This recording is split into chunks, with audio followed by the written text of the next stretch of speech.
How? TV show. But Yeah. now. This is all staying in, by the way. Oh, Okay. crap. No.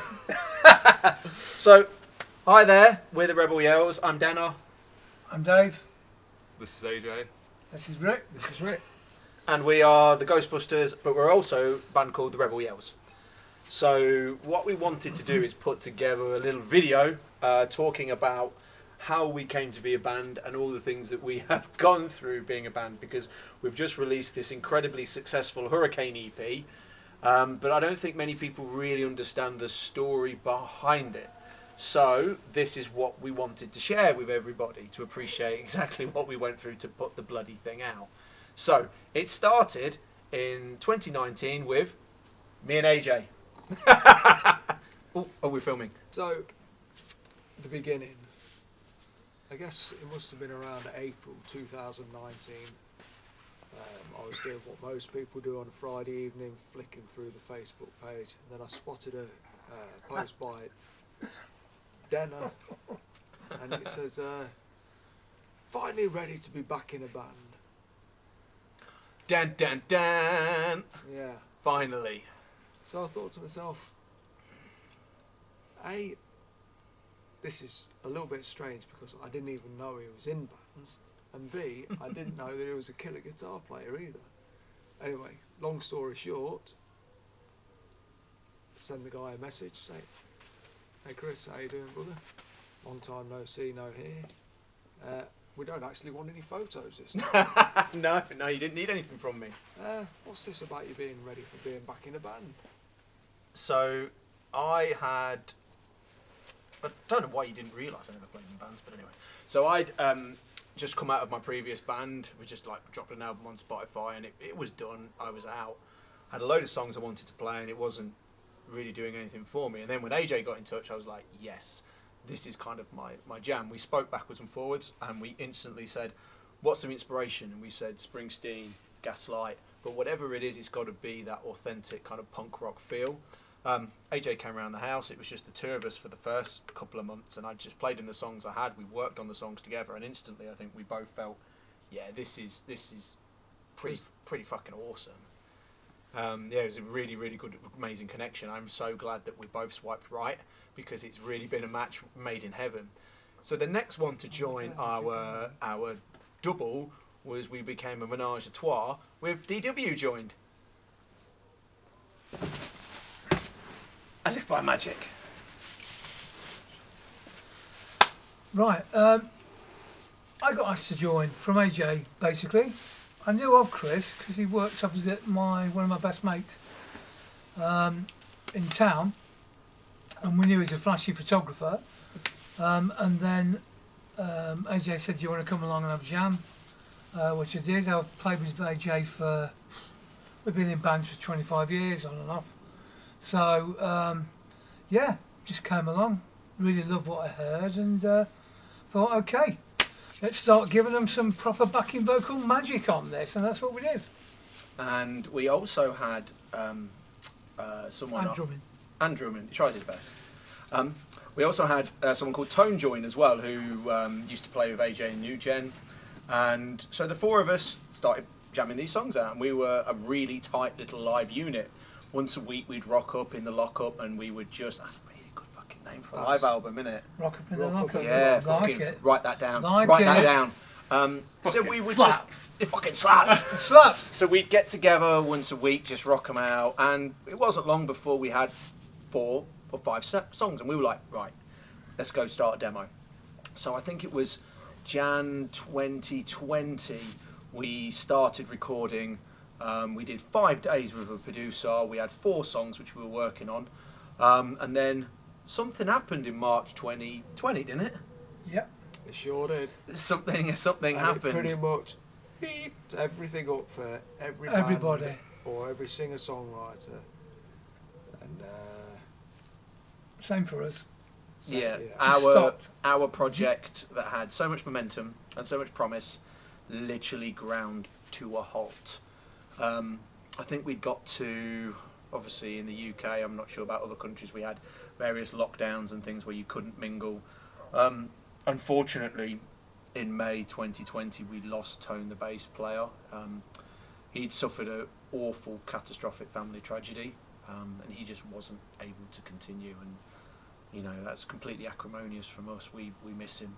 We don't enjoy not having him in the group, but we understand his family's got to come first. It was a really dark period for us, if I'm honest. Me and AJ, we'd started the group barely a year before. We had so much promise, so many things lined up. We had so many songs, so many hopes. We'd done all this time in the studio, and all of a sudden, we didn't know where we were going.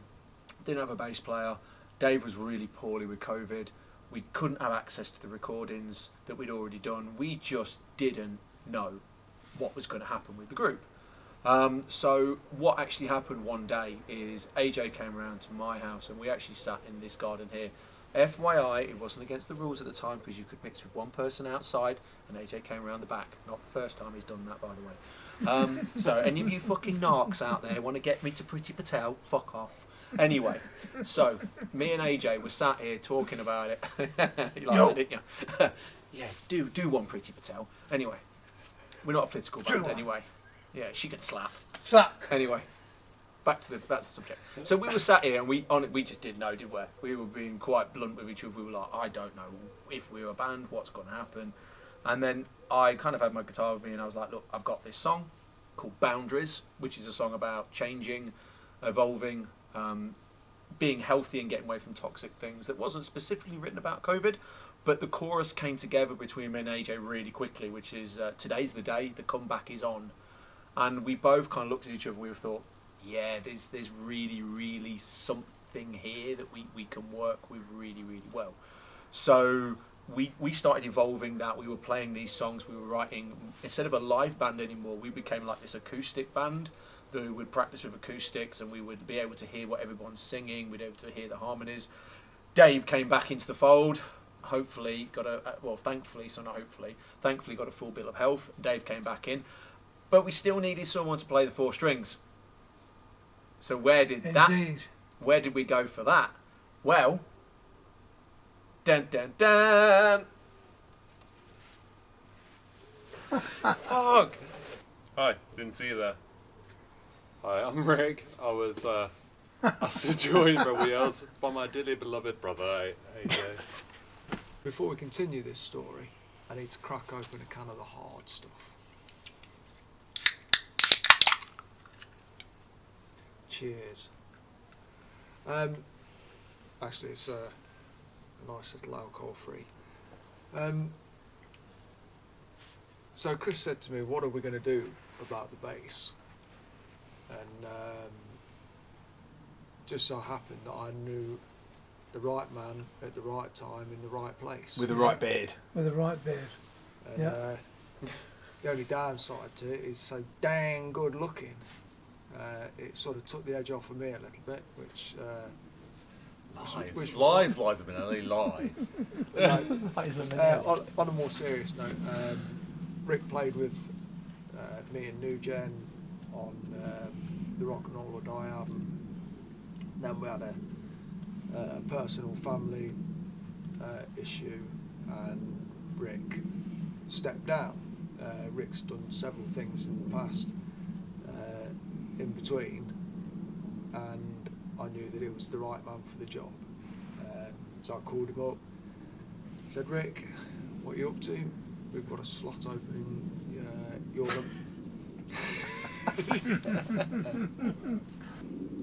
I'm the man to fill that slot." Yeah, so when you asked me, I was a little bit apprehensive about it because I'd been being a bit of a hermit for a little bit before that, kind of hiding away from everyone and the world and everything.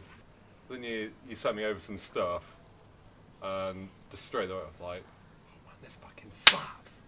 I don't know after what you were saying, that like you laughed as well. No, I didn't. Don't try and drag me into You it. fucking did when you were, yeah. Oh, the swipe right. Yeah, we thought. No, when you were saying like, I was flicking, and then you go. Yeah, but you were flicking Facebook. He's flicking some bean, he is. Yeah. Anyway, sorry, we're rolling. All right, sorry, back to it. So basically, Rick was on board. We were back on board. We had all new songs.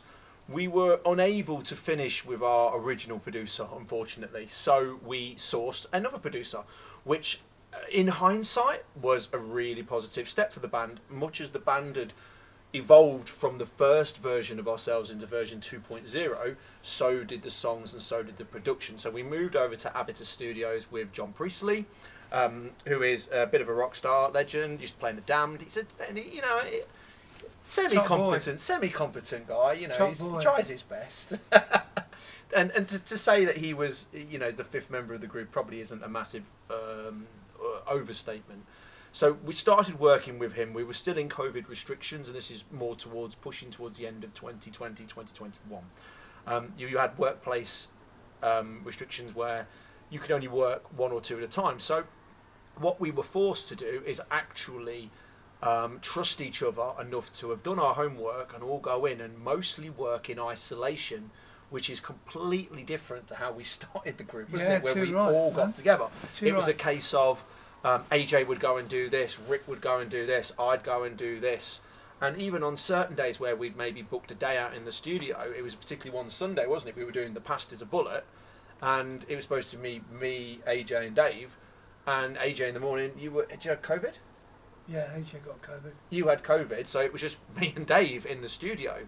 And we had to be really, really adaptable. We had to really think on our feet, which has actually made the EP stronger. But I'll tell you what, it was an absolute pain in the arse trying to do that EP in isolation, because a lot of the time when you're recording, you sort of jump off each other's energy.